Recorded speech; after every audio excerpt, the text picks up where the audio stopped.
So, I don't know if you could notice, but I just came back from the Philippines. Yeah, no big deal. I was just over there kicking it with my Filipinos. Yeah. Okay, so first impression of the Philippines. Oh my God, there are a lot of Filipinos over there. Like, the most Filipinos I've ever seen in my life. When I got off the airport and was looking around at all the Filipinos, I was like, this is where you guys have been the whole time? You should have told me! I grew up around a bunch of white people in the suburbs of LA, wondering why there's 3 other people who look like me. Finally, an answer to this mystery. Okay, so the first thing I feel like I should talk about is the food, of course. My cousins took me to some fine dining in the Philippines, this restaurant called Hapag. They gave us this little case with this CD that I don't know what I'm supposed to do with, but I have never been so impressed in my life. It was a 10-course meal, the most coursed meal I've ever had.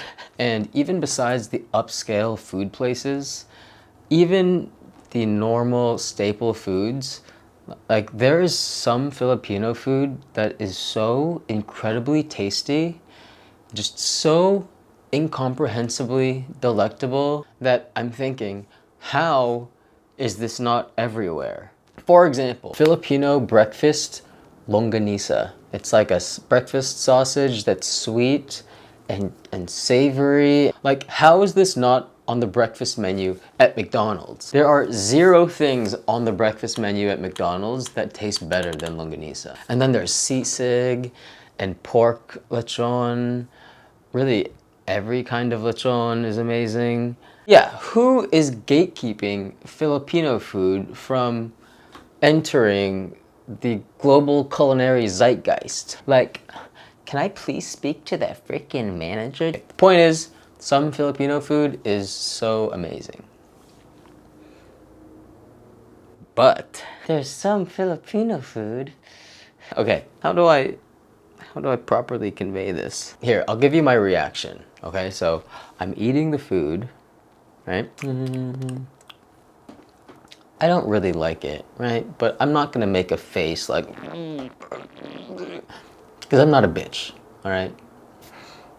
Well, sometimes I am, but not in this case. Yeah, so I eat the food, and I look around the room at the other people eating it, right? And what I'm really doing is I'm looking around at the whole country, and I'm thinking, why are you making this? Stop making this. You don't need to do this.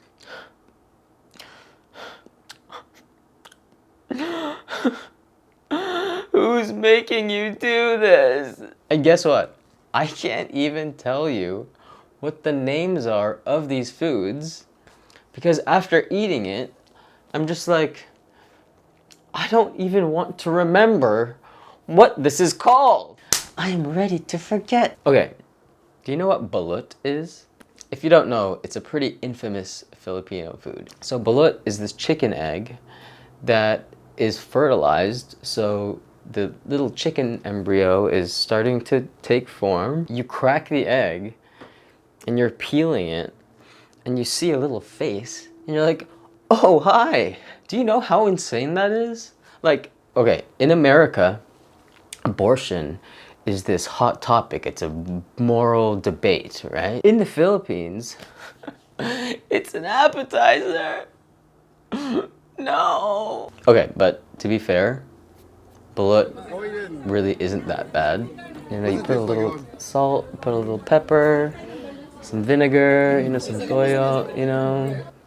It's not that bad. It's not that bad. It's okay. It's not that bad.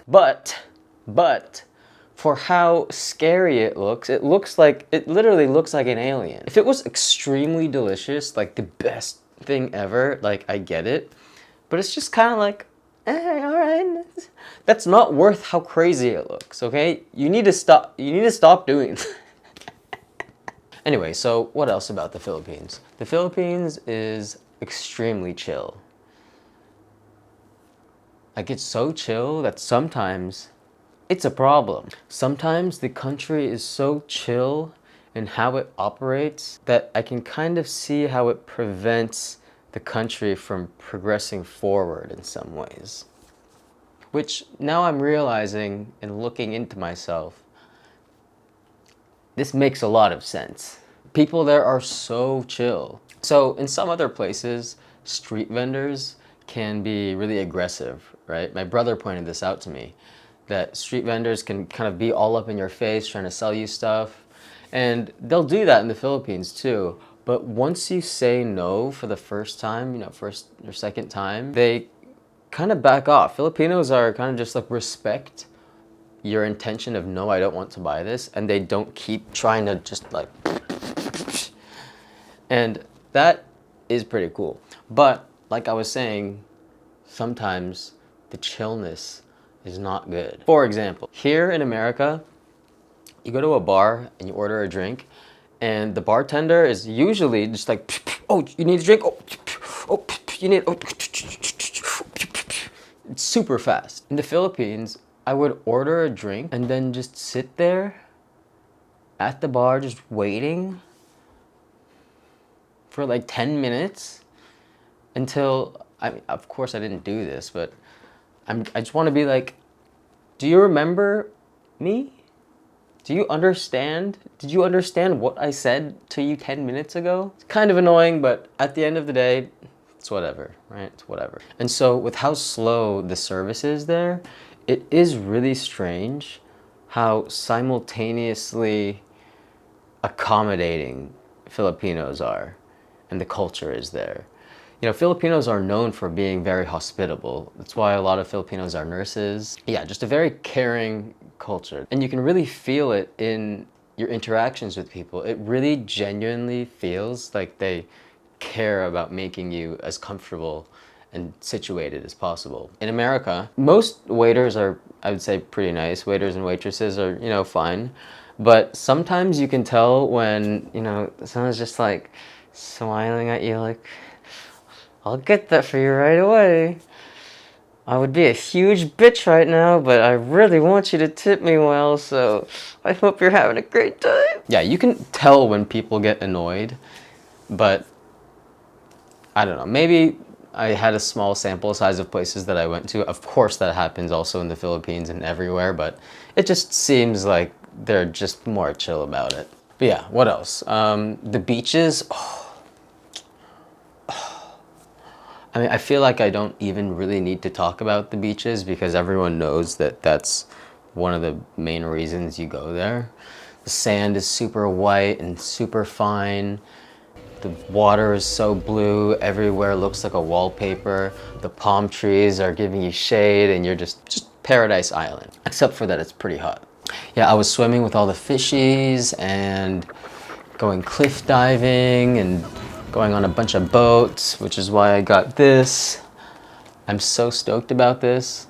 I looked around forever to find these kinds of boats with these things on them. It's called a bangka.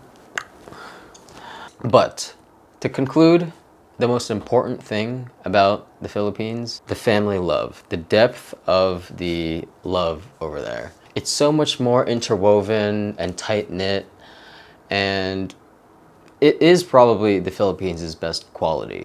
Like, America has got nothing on that shit. And also, the degradation of the nuclear family is one of the largest threats, I think, to American society. But that's a different video. Yeah, my cousins and aunts and uncles and nephews and nieces, and my grandma, all just living near each other, all the kids running around, everyone making jokes. It's just like a party the whole time. And hanging out there was so fun, and I felt like I gained siblings. I miss my family a lot over there. Miss you guys. You're also not supposed to be watching this, by the way. If you're my family, I don't want you to watch this.